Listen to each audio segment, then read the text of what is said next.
नए जगत में हुआ पुराना ऊंच नीच का किस्सा, सबको मिले मेहनत के मुताबिक अपना अपना हिस्सा। जाति और धर्म के नाम पे लगातार उन्माद पिछले लगभग 10 सालों में बहुत ज़्यादा बढ़ गया है। और उन्होंने जो कहा कि संविधान की रक्षा करनी है और देश में सामाजिक न्याय को आगे बढ़ाते हुए सभी वर्गों को उनके जनसंख्या के हिसाब से हिस्सेदारी भागीदारी मिलनी चाहिए।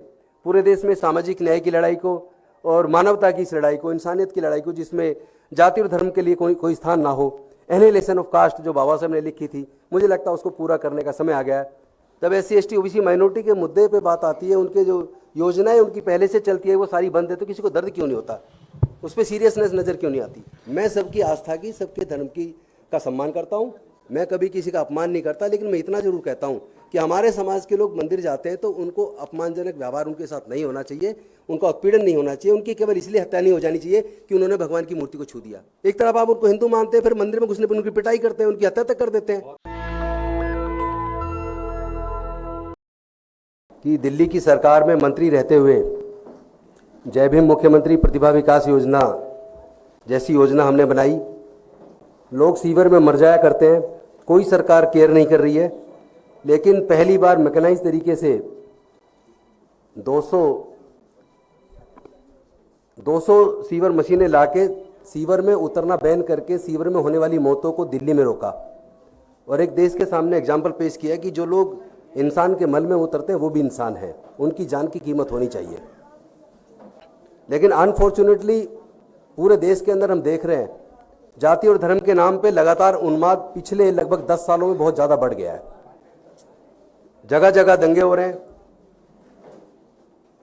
और दलित लोगों के साथ, विशेष रूप से अनुसूचित जाति, जनजाति, पिछड़े वर्ग और माइनॉरिटीज़ के साथ चुन चुन के उनका जाति धर्म देख के जो उत्पीड़न किया जा रहा है। ऐसे में जो राहुल जी ने एक नारा दिया भारत जोड़ो यात्रा के तहत कि मैं नफरत के बाजार में मोहब्बत की दुकान खोलने आया हूं, उस नारे ने दिल को छू लिया। और उन्होंने जो कहा कि संविधान की रक्षा करनी है और देश में सामाजिक न्याय को आगे बढ़ाते हुए सभी वर्गों को उनके जनसंख्या के हिसाब से हिस्सेदारी भागीदारी मिलनी चाहिए, उस बात ने प्रेरित किया कि इसी बात की तो लड़ाई फूले, साहू, अम्बेडकर, पेरियार, डॉक्टर बाबा साहब अम्बेडकर जी ने लड़ी है पूरे जीवन।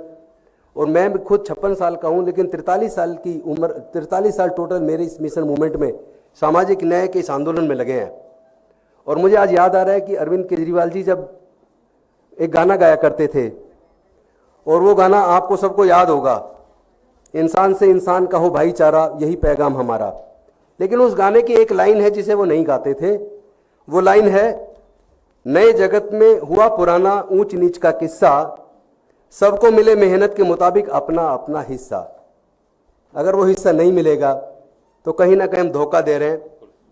और इसीलिए मुझे पहले मेरा संघर्ष इस बात के लिए हमेशा रहा, आम आदमी पार्टी में रहते हुए भी, कि सबको उनकी मेहनत के मुताबिक जिम्मेदारी हिस्सा मिलना चाहिए, मान सम्मान होना चाहिए सबका। उन्होंने जो मुझे मौका दिया 2 बार विधायक लड़ने का और बहुत बड़े मार्जिन से 2 बार जीत हुई, मंत्री बनने का मौका दिया, उसके लिए तो मैं उनका आभार व्यक्त करता हूं। लेकिन मेरी लड़ाई कहीं और है। सामाजिक न्याय के मुद्दे पर, जाति जनगणना के मुद्दे पर, हिस्सेदारी भागीदारी के मुद्दे पर कहीं ना कहीं आम आदमी पार्टी चुप्पी साध लेती है। और विशेष रूप से अनुसूचित जाति, जनजाति, पिछड़े वर्ग में माइनॉरिटीज़ के लीडर्स के साथ अगर कोई बात होती है तो वो चुप्पी साध लेते हैं। ये बात कहीं ना कहीं दिल को लगती है, ठेस लगती है। और हमने कोशिश की पार्टी में रहते हुए कि सामाजिक न्याय पे आप लोग आइए, और आप सामाजिक न्याय पे नहीं आएंगे तो फिर कैसे हमारा विचार नहीं मिलेगा। इसी वजह से अल्टीमेटली दुखी मन से कि भाई यहाँ से सामाजिक न्याय की लड़ाई आगे बढ़ाना मुश्किल है। और मेरी लड़ाई कोई MLA MP मंत्री बनने की नहीं है, कभी नहीं रही। जिस चीज़ की लड़ाई, अगर वो लड़ाई वहाँ जाके वहाँ रह के नहीं लड़ सकता तो अननेसेसरी मैं उनको दुखी करूँ या वो मुझे दुखी करूँ, उसकी ज़रूरत क्या है। वो अपना जो उनका अपना क्षेत्र उस पर काम करें, और मैं अपनी सामाजिक न्याय की लड़ाई जहाँ से आगे बढ़ती देखेगी वहाँ मुझे जाना चाहिए। और आज मुझे लगा कि चूँकि जो हमारे कांग्रेस के राष्ट्रीय अध्यक्ष हैं खड़गे जी, उनका खुद का जीवन संघर्ष से भरा रहा है, और राहुल गांधी जी का पूरे परिवार का जीवन संघर्ष से भरा रहा है।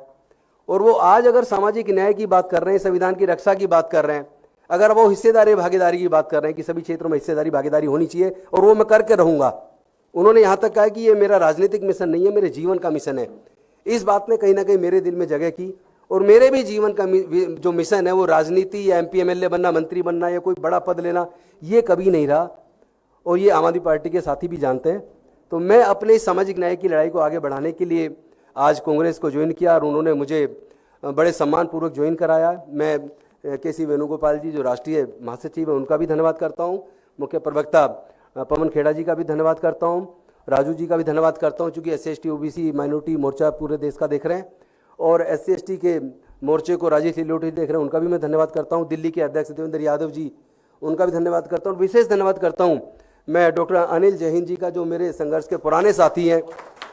उन्होंने हमने मिलके इस इंडिया गठबंधन के लिए चुनाव के दौरान अपने संविधान सम्मान समारोह के लिए लखनऊ में बहुत बड़ा प्रोग्राम किया, जिसमें राहुल जी थे।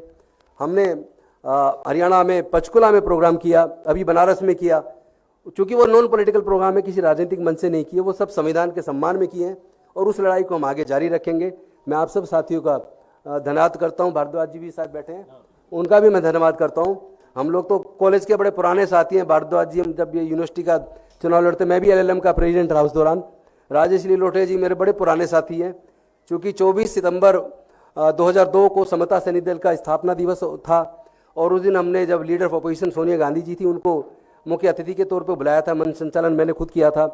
तो तब से मैं क्लोजली वॉच कर रहा हूँ अपने इन साथियों को और मुझे लगता है कि हम लोग मिलके पूरे देश में सामाजिक न्याय की लड़ाई को और मानवता की इस लड़ाई को, इंसानियत की लड़ाई को, जिसमें जाति और धर्म के लिए कोई स्थान ना हो, एनिहिलेशन ऑफ कास्ट जो बाबा साहब ने लिखी थी, मुझे लगता है उसको पूरा करने का समय आ गया है। आम आदमी पार्टी सामाजिक न्याय की लड़ाई को लेकर आगे नहीं जा रही थी। क्या अरविंद केजरीवाल गंभीर नहीं है सामाजिक न्याय को लेकर? देखिए, अगर होते तो जो 450 के करीब उन्होंने CM fellow, dark fellow, adviser वो सब रखे, तो उसमें रिजर्वेशन देते। मैंने उस वक्त भी चिट्ठी लिखी थी, लेकिन उस पर कोई ये कहा कि ये नौकरी नहीं है, तनख्वाह जा रही है हर महीने, और जो काबिलियत आप मांग रहे हो, काबिलियत के लोग अगर अनुसूचित जाति, जनजाति, पिछड़े वर्गों में हैं तो उनमें उनको हिस्सा देने में क्या दिक्कत थी। साथ में एक बात बताइए, आज जो योजनाएं हमने बनाई समाज कल्याण विभाग से संबंधित, SC/ST OBC से संबंधित, माइनॉरिटी से संबंधित, सब योजनाएं बंद क्यों हैं? किसी को दर्द क्यों नहीं होता? जब SC/ST OBC माइनॉरिटी के मुद्दे पे बात आती है, उनके जो योजनाएं उनकी पहले से चलती है वो सारी बंद है, तो किसी को दर्द क्यों नहीं होता? उस पर सीरियसनेस नज़र क्यों नहीं आती? मेरे मन में वो दर्द है। जिन वर्गों के लिए योजना बनाई है, उनके विकास की योजनाएं हैं, सबके लिए योजनाएं। जय भीम मुख्यमंत्री प्रतिभा विकास योजना तो केवल SC/ST के लिए नहीं थी, उसमें तो जनरल कैटेगरी टोटल 15,000 बच्चों को सिविल सर्विसेज की कोचिंग, इंजीनियरिंग की, मेडिकल की, तमाम तरह की कोचिंग का हमने इंतजाम किया और वो चली 2 साल, आज वो बंद है।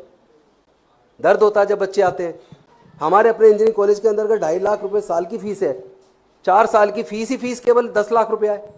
उसके बाद हॉस्टल का खर्चा, खाने का खर्चा, सारे खर्चे जोड़ लिए जाए, 15 लाख से कम में एक बच्चा इंजीनियरिंग की डिग्री नहीं कर सकता दिल्ली के इंजीनियरिंग कॉलेज से। अब पढ़ाई, पैसे के अभाव में बच्चे पढ़ाई छोड़ रहे, कौन देखेगा? मैंने कहा था बजट में कम से कम 150-200 करोड़ ऐसे बच्चों के लिए दे दो जिनके पास पैसा नहीं है, फीस जमा नहीं कर सकते। मेरे पास बच्चे आते हैं, फीस के लिए इंतजाम कर दो। मैं अपने यार दोस्तों से मिलकर 2-4 बच्चों की फीस का इंतजाम किया, लेकिन इतने बच्चे का मैं कहाँ कर पाऊंगा? तो वो दर्द है मेरे दिल में। ऐसे बच्चों के लिए किसी को कोई सीरियसनेस नहीं है।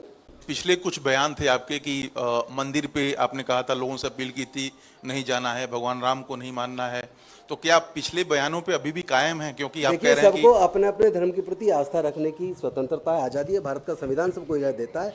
मैं सबकी आस्था की, सबके धर्म की का सम्मान करता हूँ, मैं कभी किसी का अपमान नहीं करता, लेकिन मैं इतना जरूर कहता हूँ कि हमारे समाज के लोग मंदिर जाते हैं तो उनको अपमानजनक व्यवहार उनके साथ नहीं होना चाहिए, उनका उत्पीड़न नहीं होना चाहिए, उनकी केवल इसलिए हत्या नहीं हो जानी चाहिए कि उन्होंने भगवान की मूर्ति को छू दिया। वो इंसान नहीं है क्या? एक तरफ आप उनको हिंदू मानते हैं, फिर मंदिर में घुसने पर उनकी पिटाई करते हैं, उनकी हत्या तक कर देते हैं। सिंपल इतनी सी बात है, और कुछ नहीं है। सबके धर्म का सम्मान है।